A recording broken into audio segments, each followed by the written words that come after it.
Harshul, Pallavi, Nikita, and Guru. And myself, Gaurav, will be presenting our learning from the port visit that we had. Firstly, we had visited the JNPT port, which is the most accredited port across the 12 ports in India. It has a state-of-art infrastructure, best of the technology available in India, and it is the most competitive port that handles 65% of the container traffic in India. Then it is set as the international standard, and it is the most respected port in the world ports. Then it is the security agency. Here is the Central Industrial Security, and it has an area of around 10 kilometers square. It is located in Mumbai, and it is well connected to the Panvel and LPD rail heads, and the most of the highways, national highways. The services which offered at JNPT are marine services, night navigation, vessel traffic management system, anti-pollution measures are taken, and then shipping services are shipping routes and container services. I would like to call on Mr.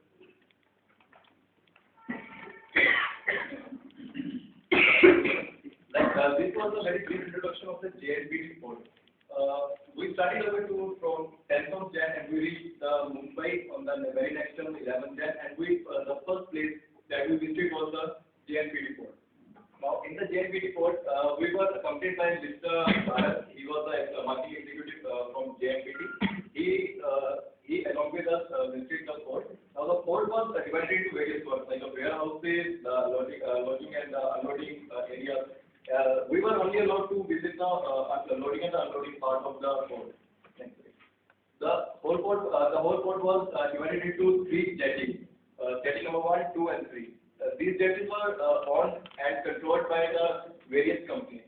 Jetty 1 was owned by the GDF firm, and it has the 10 rail-mounted cranes. It was 712 meters long and a capacity of 1.3 million TEU. Now, these Jetty 1 and Jetty 3, these all were working on the basis of BOT basis, build, operate, and transfer. These were allowed to build and operate, and after several time limits, they will have to be transferred to the government of India.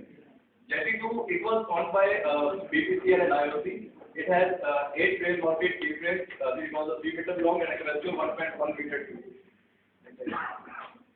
Jetty 3, it is owned by MSICT. Now, this was the initial name of that jetty, and it is now being controlled by DBY. It has 8 rail-mounted cranes, and it is 600 meter long, capacity of 1.2 meter cube.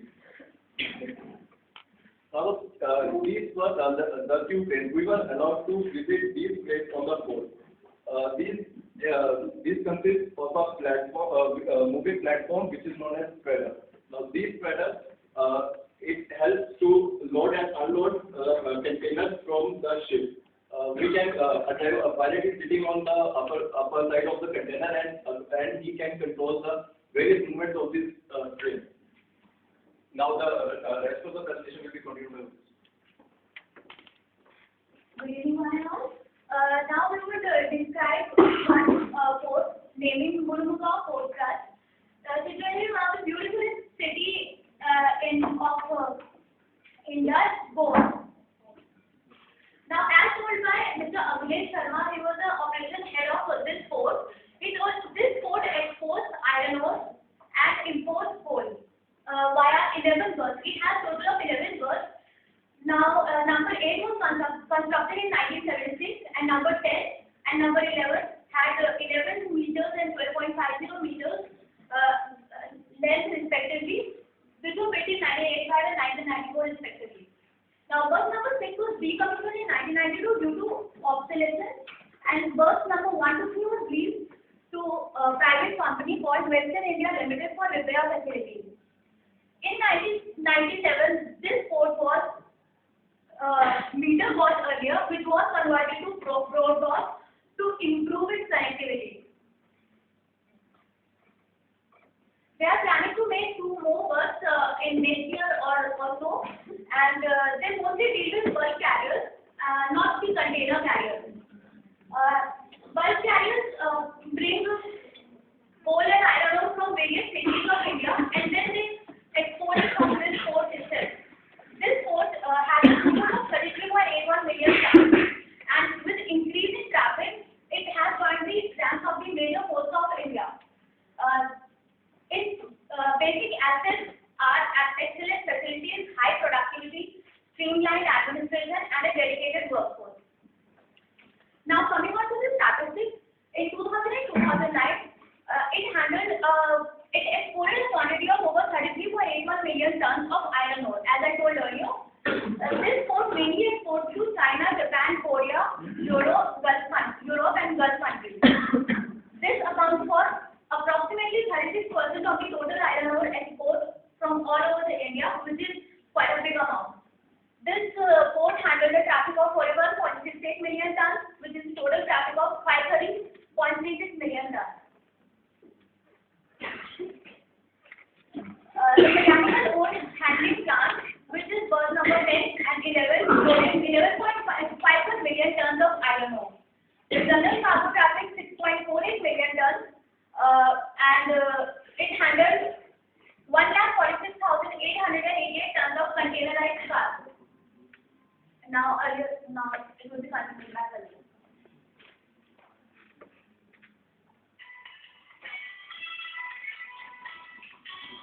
Now let me go to the pipe system in detail.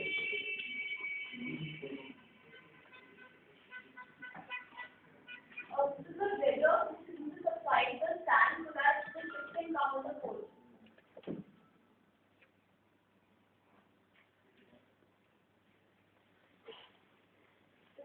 Next we see is the bulk vessel. They can carry goods in bulk and they don't use the containers. And they have their own cranes loaded on them. And the third type is the container vessel. Next we take another one. These were the ships. The first ship that we saw was a dredger that is particularly used to subside the sand so that the ships can come into the port easily.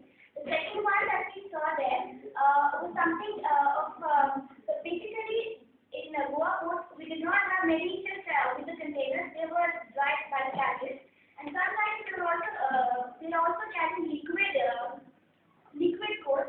So that the next video that we see.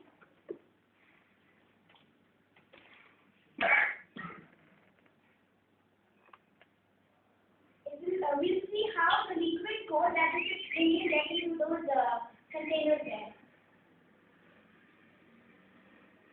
So when these kinds of ships come in, we have certain kinds of tunnels that are here, and these tunnels they take those liquid coals back into those big containers, and this is how the process is carried out. The ship that we see here now.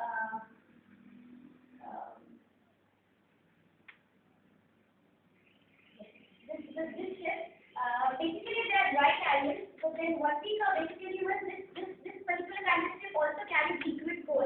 And what was the basic difference between all these ships was that this ship had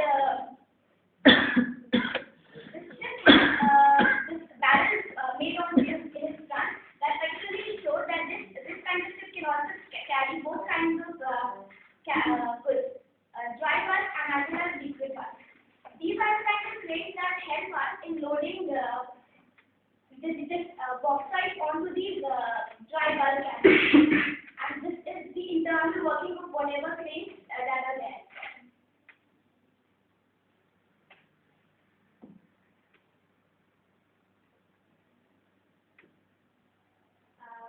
Next we'll see what a dredger is like to inside. We went on a side dredger to see what the working is like. This particularly shows all the internal infrastructure of the dredger. It is quite a complex ship. Here you can see the lifeboats that were there.